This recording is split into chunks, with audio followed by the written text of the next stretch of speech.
Hi and welcome back to a boat called Wanda. Well, as you can see, I've got a new neighbour and I had to spend quite a lot of time the other day basically tidying up all of my, well, important stuff or junk that had been on that side of the shed really for about a year now. But as you can see, I've got everything pretty much packed into these shelves behind me and all of my tools are on here. And everything's sort of laid up tightly around the boat. So I've got everything I need still, but I'm in a sort of slightly more compact workspace. But that was just as well because it gave me a chance to throw a few things out at least. Now I'm starting to get quite excited at the thought of getting Wanda painted, and I can see that happening now. It's just around the corner. I've just got one next part of the process, which is going to challenge me a little bit because it requires something that I don't have a lot of, and that's patience and a real eye for detail. Now, from my understanding, the paint job is only as good as the preparation. So the next part of the process for me is to really get down with a fine-tooth comb and get everything prepared as well as I can. So I need to make sure that I don't rush the next part, as impatient as I am, to make sure that that paint job looks like $1 million. So let's get up on the deck and let's get started. As you can see here, I've got my heat pads laid down on the deck, and this is basically for the process of post-curing all that laminate that I finished up last week. So the process I'm following, I'm setting the temperature to 51 degrees, and I've got two different control units because some of these heat pads are 350 watts and the smaller one is 200 watts. So to make sure that everything's heating to the same temperature, I've split it into two different control units. So anyway, this is what I do. I set everything down. I'm leaving it for about 8 to 12 hours per section, heating it to 50 degrees, and then sort of just moving it along the deck. So piece by piece, I'll make my way all around, and that means that every piece of that new laminate has been post-cured to 52 degrees for a period of about 8 to 12 hours.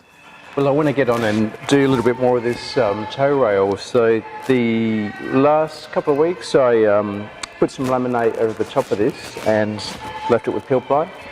And now it's time to sort of sand that back, put a bit more fairing compounds around it, and just get ready to start to prepare this tow rail with the rest of the deck and the cabin to be painted.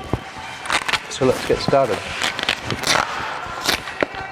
Right, well, on the outside of the hull at least, where the top sides are, I need to make sure this is nice and smooth, so it's all going to be hand sanding.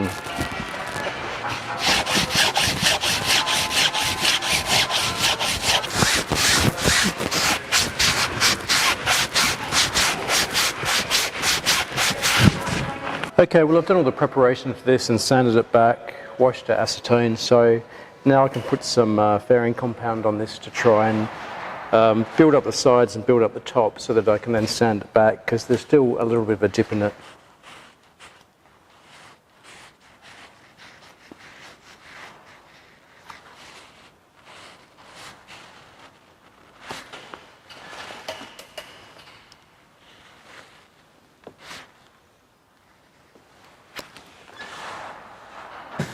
Right, let's see how this goes.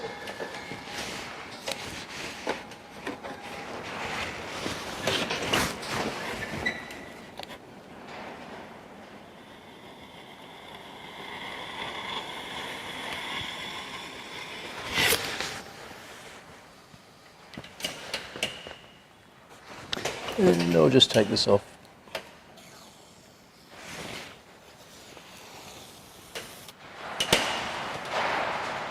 Right, well that's it for now. This will take a couple of different skims to build it up, and obviously you can just sort of do one angle at a time. So I'll come back when this is dry. I'll probably board it up by the side, and then I'll try and get a bit across the top.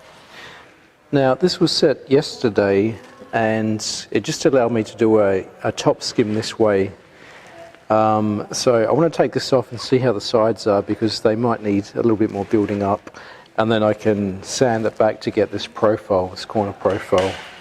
So this is just tacked on with some hot glue, and it's got tape on it, so hopefully the filling compound shouldn't stick to it too badly.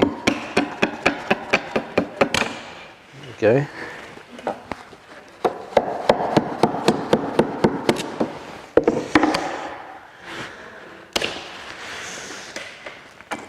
good.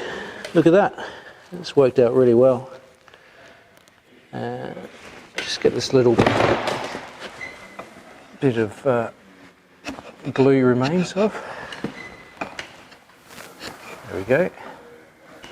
Okay, so I'll probably just let this go for another day or two to really harden up. And then it looks like I might just need to do a little bit here on this interface, and then I should be able to sand this back this way. Same for the other side.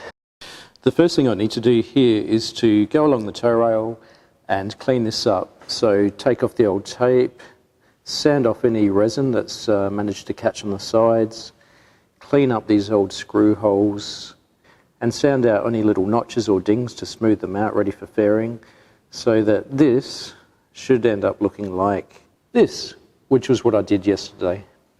So now it's just a matter of getting the suit out, getting a mask on, getting my headphones in with some tunes playing, and looking forwards to about 8 hours of detailed sanding. Pretty boring for me to do, probably pretty boring for you to watch as well, but have a little look anyway.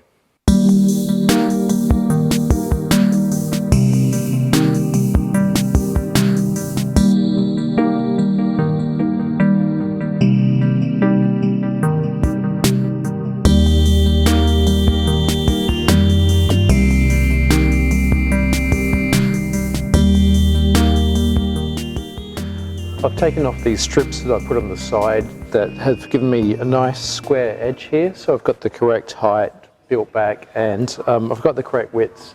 And now I just need to profile this to take it from like this sort of square edge piece back to the sort of rounded cap rail profile. I'll start off with an orbital sander just to get me going, and then finish it off by hand.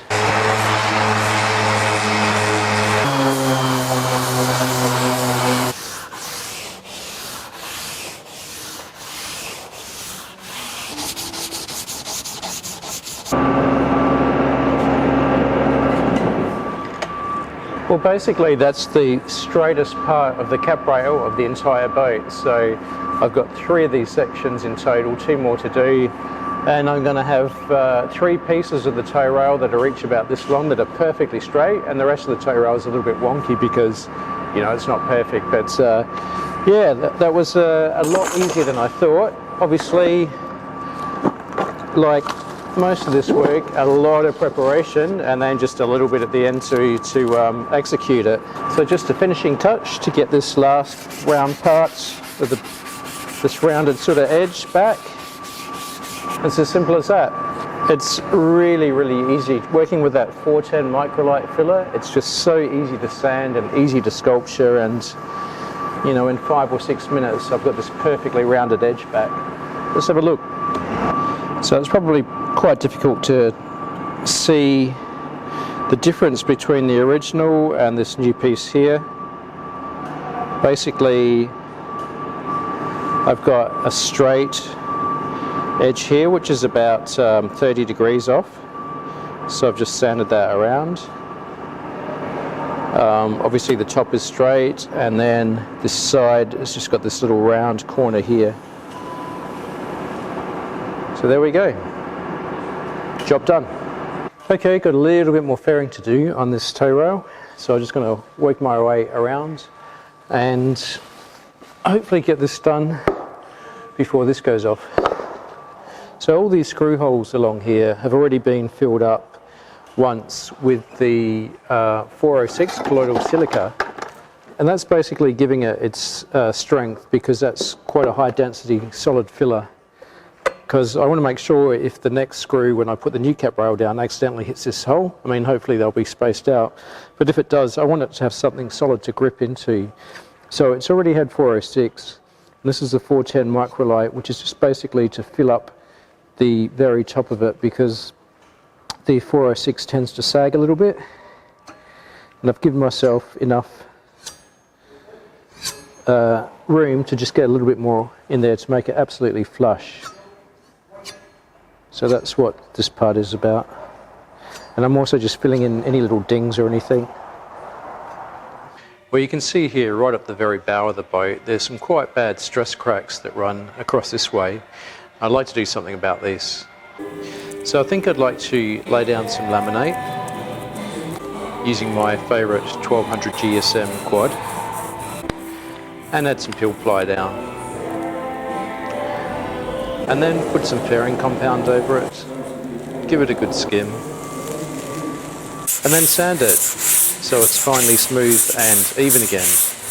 And there we go, job done. Well, that's the end of my week, so I'll leave the update at this point. Now, coming up next week, I'm going to take a couple of days away from deck preparation so that I can get the engine lifted out. Now, I've just started to do a little bit of preparation on that the last couple of days, but I'll show you more about that next week when the engine gets lifted out. So thanks for watching, and come back and see me next week. Cheers.